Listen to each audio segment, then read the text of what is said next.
Effective delegation is much more than just giving instructions to your staff, right?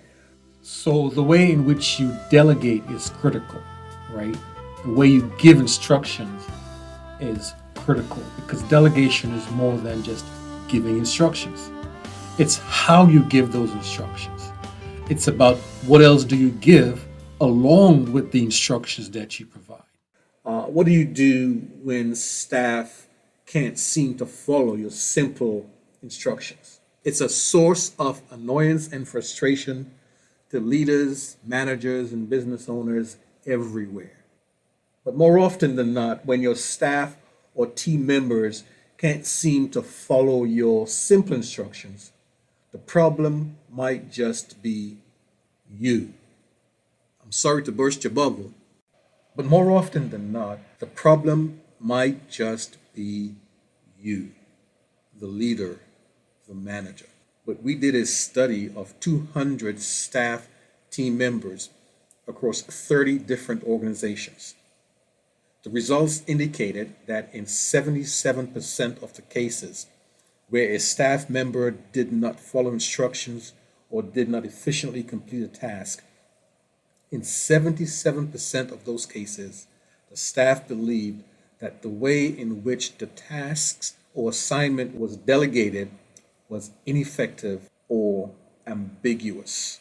But in those same organizations, 83% of managers indicated that poor performance and staff not following instructions was because the staff and team members were either not qualified, not motivated, or simply they were just careless.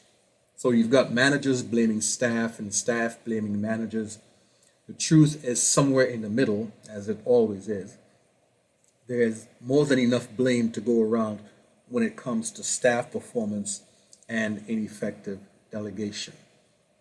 A Harvard Business Review article on leadership in October 2017 stated that one of the most difficult transitions for leaders to make is the shift from doing to leading. There's a psychological shift to focus your attention on areas that are vital to the company and become less involved in the daily task. That requires a major psychological shift. And that shift can bring about fear. You begin to ask, what will happen if I let go and delegate that responsibility? Will I be able to make the transition to my new role and focus? Will I be seen as less vital if I delegate certain tasks? But leaders and managers must overcome this fear because the benefits of delegation are far too great to pass up.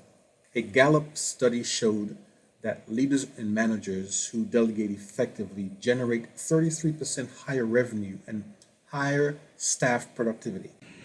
And there are some significant benefits that leaders and managers can bring not only to themselves, but to the departments and the organizations. In the last 30 years that I've worked with leaders, managers, business owners, I have observed, documented some specific benefits. I call them the 4I benefits. Increased innovation, increased impact, increased influence, and everyone likes this one, increased income. Now, these 4 I's are driven by the increased team performance and productivity that comes when leaders and managers begin to delegate more effectively.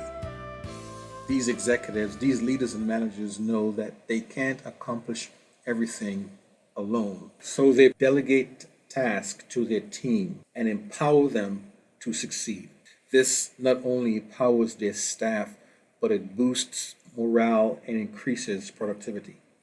And in the process, leaders and managers free up their time to focus on activities that will yield the highest returns and grow their company or their department. So the way in which you delegate is critical, right? The way you give instructions is critical because delegation is more than just giving instructions. It's how you give those instructions. It's about what else do you give along with the instructions that you provide. In fact, there are 5 things that as a leader, manager, or business owner that you must give along with instructions when you give instructions. And these 5 things are just as, or maybe more important than the actual instructions that you give. I call them the 5 A's that make delegation work. The 5 A's that make delegation work.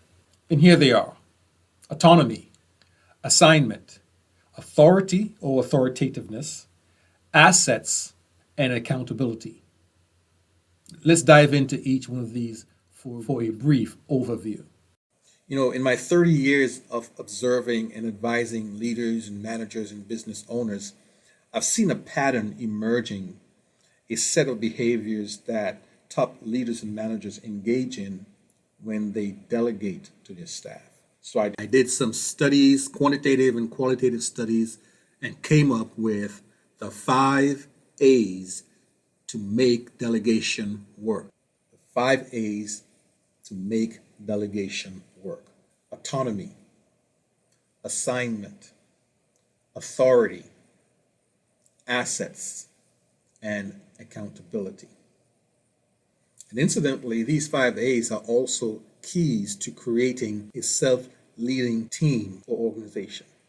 So the first A is autonomy. You must empower. In his comprehensive leadership training program, The 3 Demands of Leadership, Dr. Murray goes into detail on these 5 A's. He provides examples and gives tools and tips so you can implement each of these 5 A's as you lead and manage your team. So be sure to enroll in the full training program, The 3 Demands of Leadership and Self-Leadership, and get Dr. Murray's in-depth training on delegation. In this training, you will find out your delegation style and also learn what your first priority should always be, no matter what task you are delegating to your staff.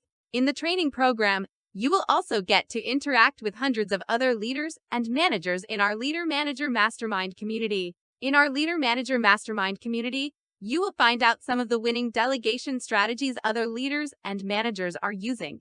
Get your enrollment information for the training program in the link provided. See you in the training program and in the Leader Manager Mastermind community.